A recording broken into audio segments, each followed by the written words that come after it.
want to drive this one? Yeah, actually, yes. I would like to drive that one. Wow! Okay, now we're talking. What I did is for about 8 months straight, I sent 30 DMs every single day. That was my non-negotiable. It was 30 new DMs too. I almost had tacos for breakfast this morning, but now I'm gonna have it for dinner.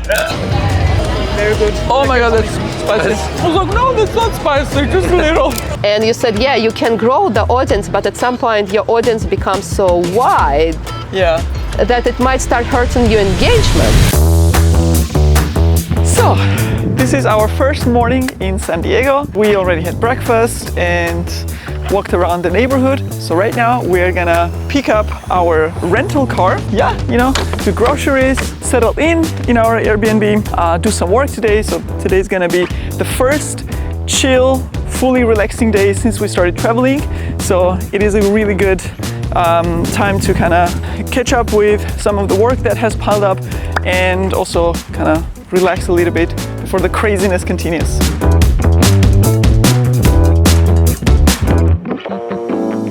Next year, we'll buy this one. If they don't rent it, we buy. Look at the palm row there. Wow. So, now we're gonna see for the first time the beach, the Pacific Ocean. Wow! Okay, now we're talking. Now we're talking. Ah, look at the water and the waves. Wow, that's so cool! The holiday vibes, like full holiday experience. Palm trees, the beach. Ah, nice. Feeling the ocean breeze. We're gonna come back to this.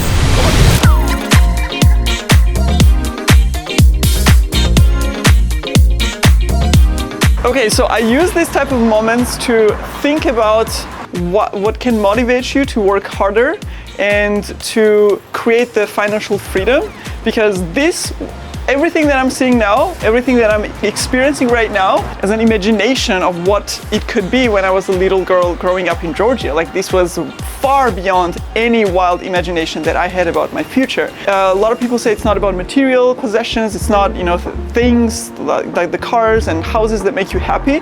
This is what makes you happy. The financial freedom, the freedom to travel, freedom to take a month off and do this type of trip and have rich experiences in your life. Chevy Equinox? This one, right? What do you like? I think that I like this one better. Yeah. You want to drive this one? Yeah, actually, yes. I would like to drive that one. I like vintage cars. It's 7 p.m. right now, so we're gonna explore an area around. We're gonna see where the restaurants, cafes are, maybe a supermarket, kind of see what's around. Aqua time! That looks amazing. Which one is cactus? Look at these colors popping! Oh, I'm so hungry.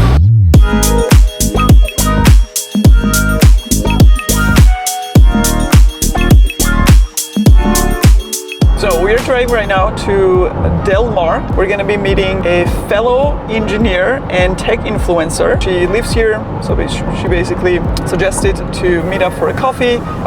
She's also an entrepreneur, so I think it's gonna be a pretty interesting talk. Hi! I'm really sorry about the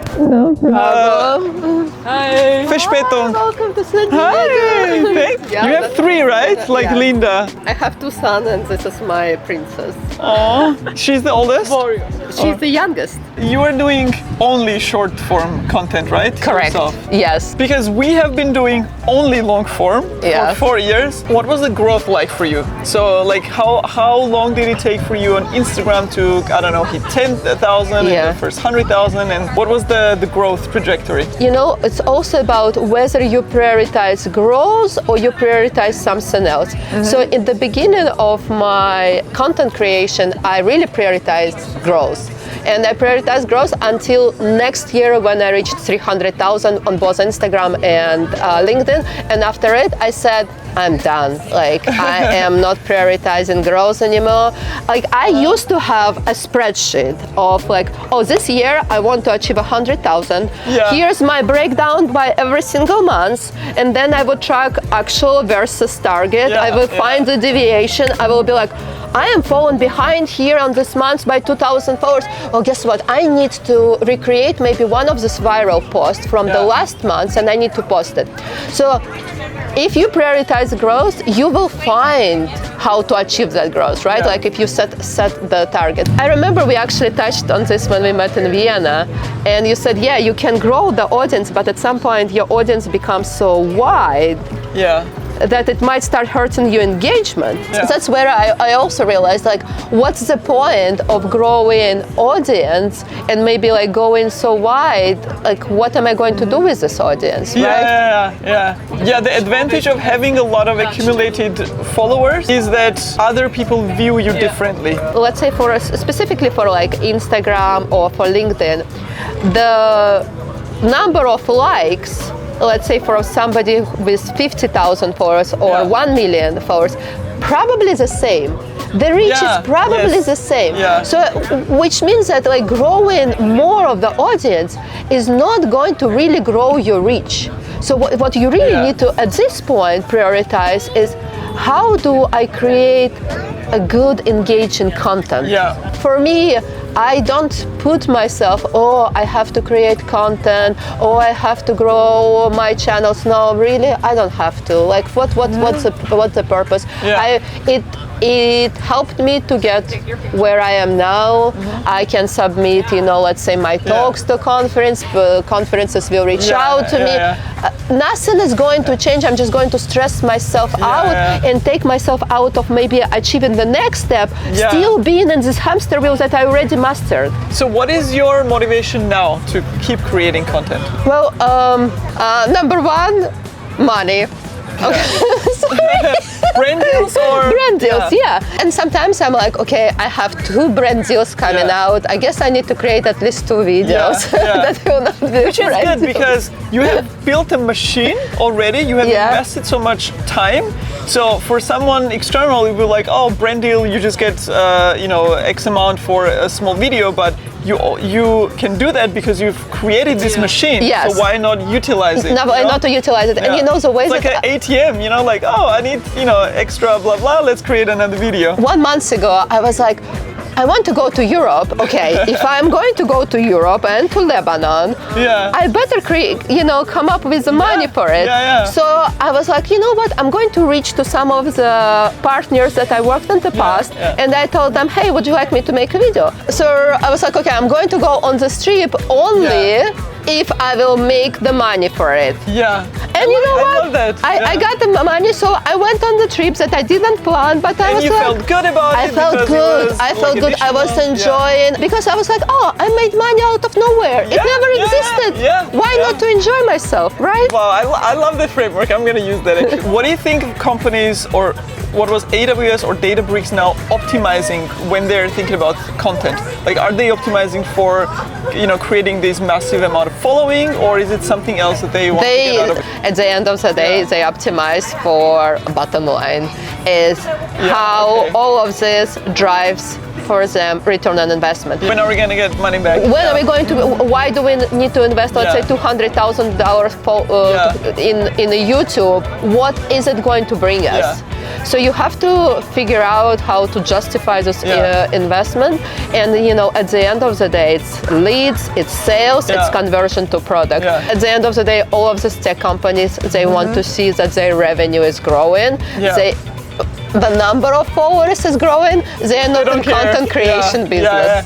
I understand. So what do you say when they ask this question? Like, why should we invest 200,000? So the first thing when I came to Databricks, I did analysis. Like all I did, I was just digging in data. I was looking at their typical, their average view, their click-through rates on videos, their reach, blogs, what blogs are performing, how long the shelf life of blogs, where the traffic is coming from. So the first thing was for me is just understand what's their baseline. And then I identify what are those opportunities that we can improve. And then I said, okay, for example, your click-through rates are right now much below than let's say industry. So we need to invest in design assets. We need to hire good designers that will create for us good thumbnails so that we can improve our click-through rates. It's kind of like understanding what's not performing well, right? And then investing in this, and then like once I got my, let's say, pilot money, then I can run it, and I can say, okay, well, this is now improvement. Got it. We can get, you know, then more investment to continue to improve. But yeah, you cannot just say, oh, let's invest $200,000 for YouTube videos. Yeah. Thank you for lots of nuggets, because I think it's interesting for me from two sides, as a content creator myself or us, but also as a business owner, because I think the same way as those tech companies, because I'm like, what is the return on investment on the content, but also how do we long-term build the brand. Thank you. I have hallucination when I know You're that. looking at us, and I'm like, are we too loud? I need to like. I'm a DevOps engineer. Oh, wow. So which way are we looking? This way, yeah. Thank you so much. You get both of us in one place. Thank you so much. Thank you.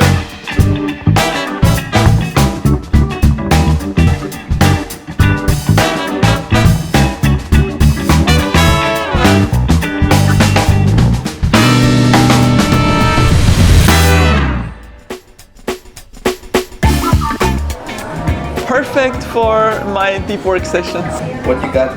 Kombucha for the morning. Ooh. Okay. Oh, sour. I forget my phone, by the way. Okay. How are we? It's okay. Yes. Nice. I forget my phone, by the way. That's why Nikki wrote.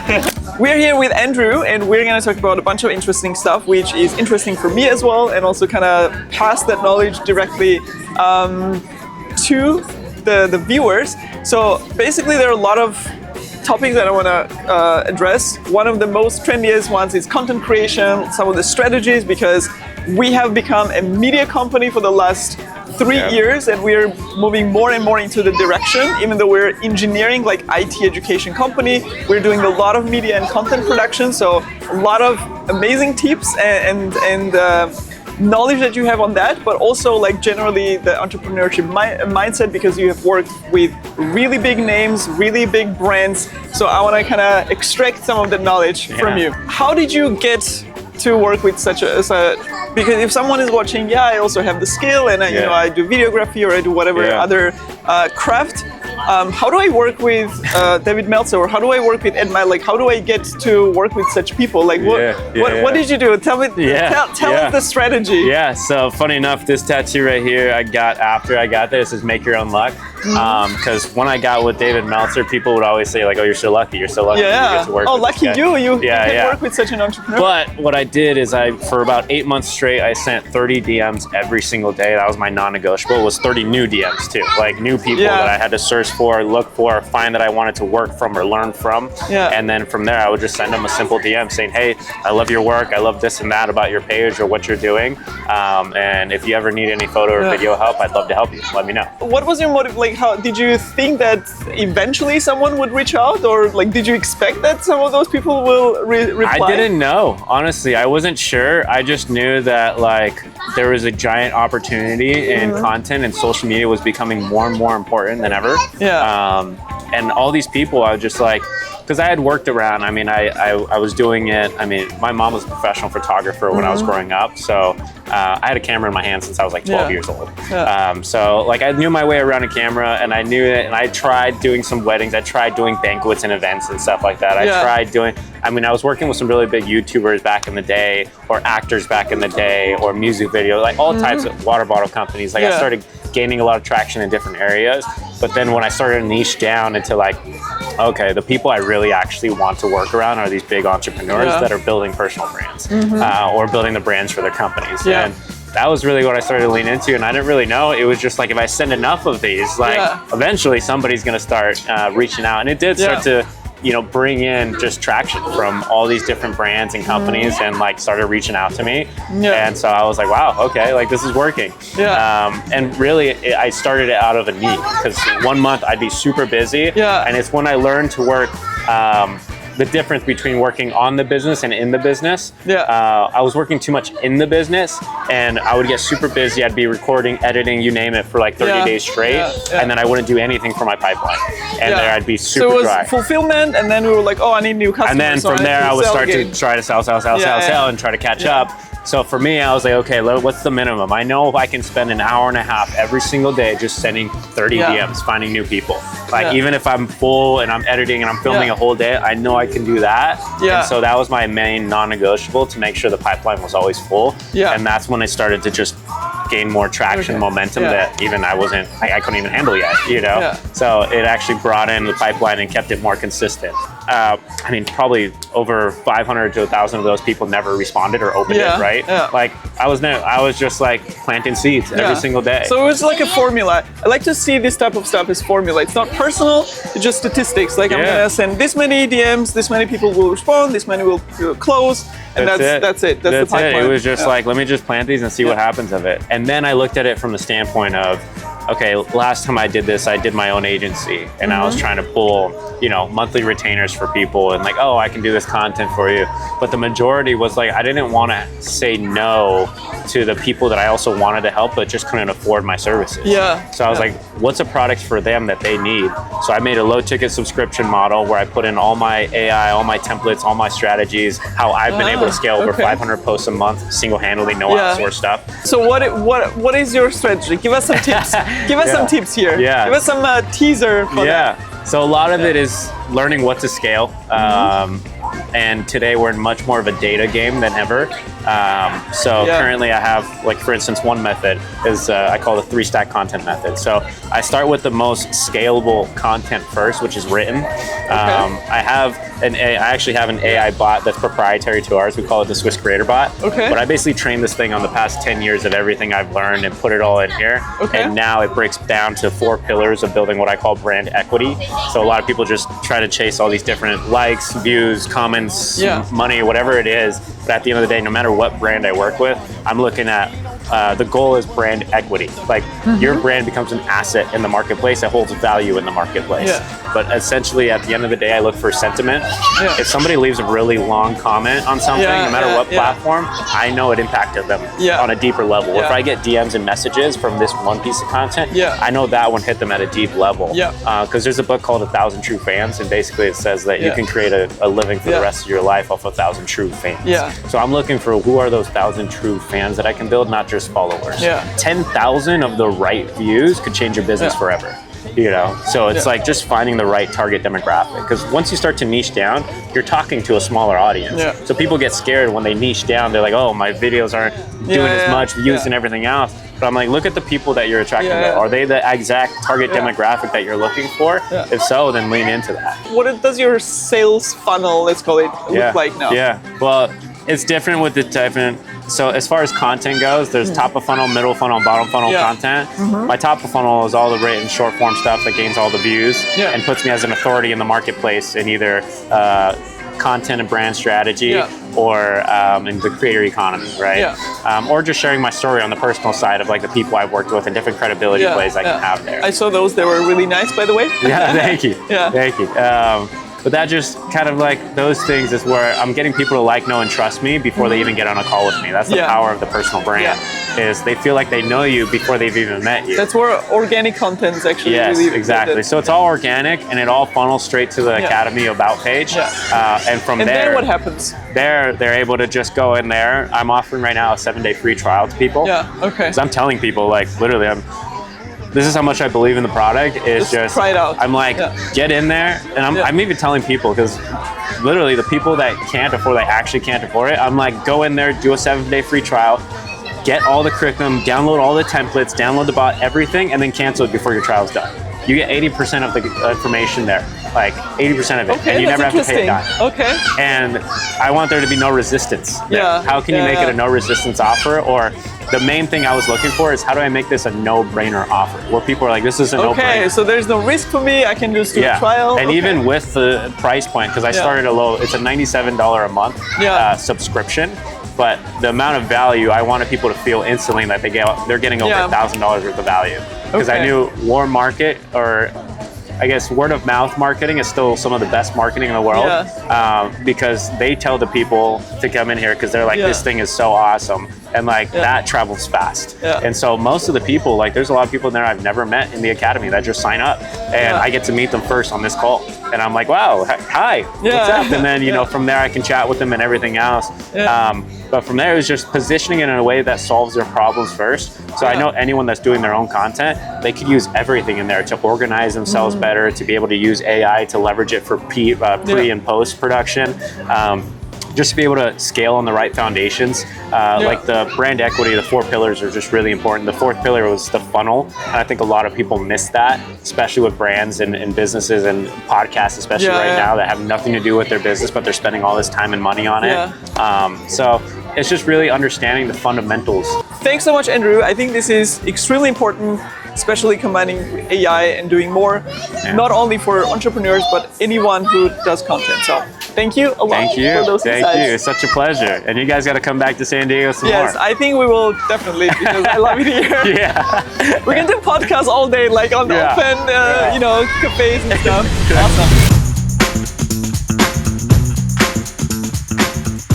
So we just parked and we're out here going to a night market in Oceanside. Yeah, it is a market. I don't know what it is actually. It's supposed to be food stands, some local stuff. What else is there? Thrift shopping, a lot of jewelry. So basically open market. So let's check out.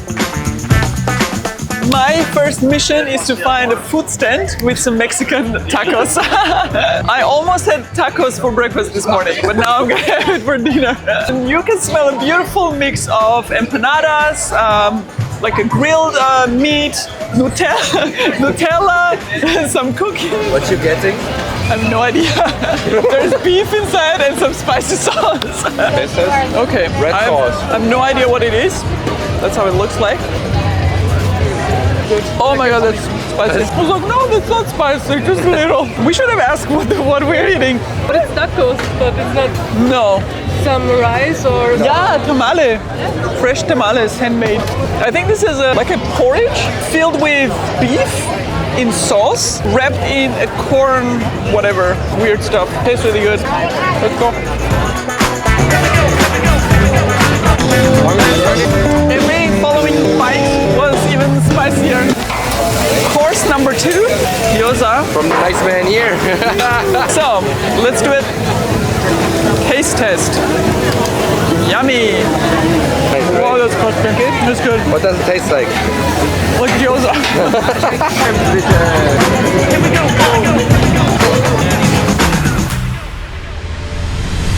Nice! Finally! Sorry. It's true, and I'm not good at building process, but I'm good at hiring people to build process. So we just wrapped up a really interesting interview that David did with me. There's only one acai bowl, it's called Everbowl. We're gonna see our first baseball game in San Diego. Hot dog!